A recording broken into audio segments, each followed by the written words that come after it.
네, 건강 따라잡기 시간입니다. 지난주 예고해드렸던 대로 이번 주부터는 혈관 질환에 대해서 알려드리겠습니다. 네, 오늘은 그 첫 번째인데요. 심장 혈관에 문제가 생기는 허혈성 심질환에 대해서 알아보겠습니다. 신재원 의학 전문기자 나와 있습니다. 안녕하세요. 네, 안녕하세요. 이 허혈성 심질환, 용어부터 좀 어려운데요. 쉽게 말하면 심장 혈관에 문제가 생기는 병, 이렇게 생각해도 되나요? 네, 그렇습니다. 그 허혈이란 말은 피가 모자라는 상태를 일컫는 말입니다. 그래서 심장에 피가 잘 공급이 안 된다 이런 뜻인데요. 원인은 심장 근육에 피를 공급하는 혈관인 관상동맥이 동맥경화로 좁아져서 생기게 됩니다.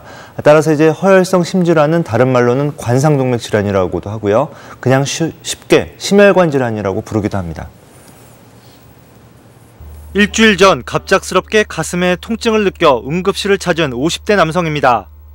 막 쪼그라드는 느낌이 막 들고, 그럴 때는 뭐 엎드려도 봐도 소용이 없고 누워도 소용이 없고 항상 그 쪼여주고 막 송곳으로 팍팍 찔러는 것 같은 느낌이 계속 들더라고요. 통증의 원인은 급성 심근경색.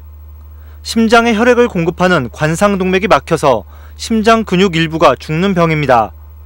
다행히 김 씨는 막힌 심장혈관을 넓히는 시술을 받고 생명을 구할 수 있었습니다.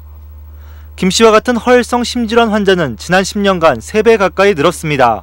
서구화된 식생활과 운동 부족으로 인한 비만 인구의 증가, 그리고 높은 흡연율 등이 원인으로 꼽히고 있습니다. 특히 요즘 같은 겨울철에는 허혈성 심질환이 잘 발생하기 때문에 주의가 필요합니다.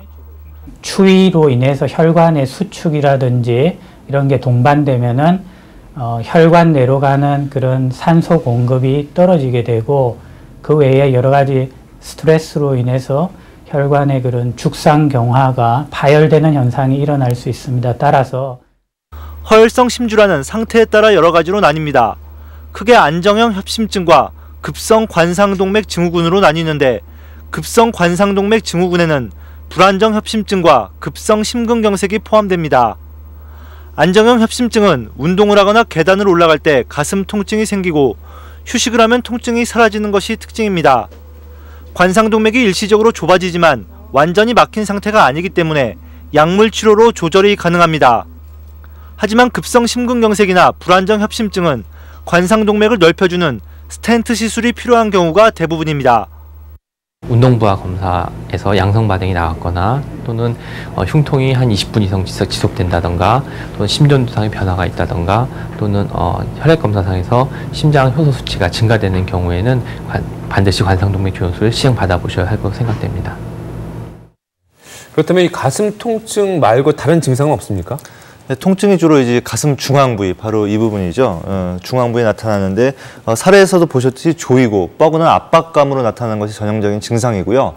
환자에 따라서는 쥐어짜는 듯하다 이렇게 표현하기도 합니다. 하지만 이제 가벼운 불편감이나 불쾌감으로 나타날 수도 있고요. 명치 부위가 답답한 소화불량 증상으로 나타나는 경우가 있습니다.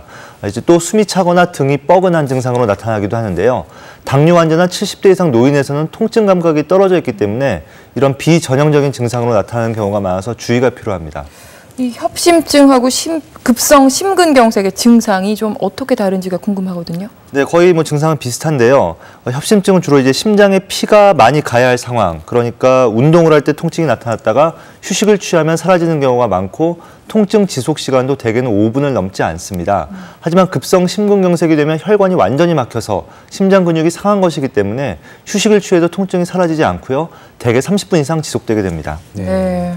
또 제가 듣기를 심장에 이제 문제가 생긴 거면은 빨리 어떻게든 병원에 가야만 한다 이렇게 하는데 어떻습니까? 예, 만약 급성 심근경색이라면 6시간 이내, 적어도 12시간 이내에는 막힌 혈관을 뚫는 시술을 받아야 합니다.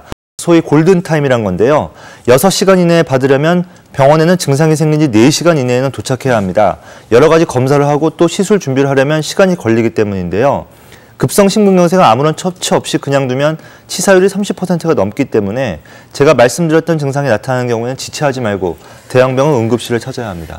그러면 평소에 예방할 수 있는 방법이 있다면 좀 알려주시죠.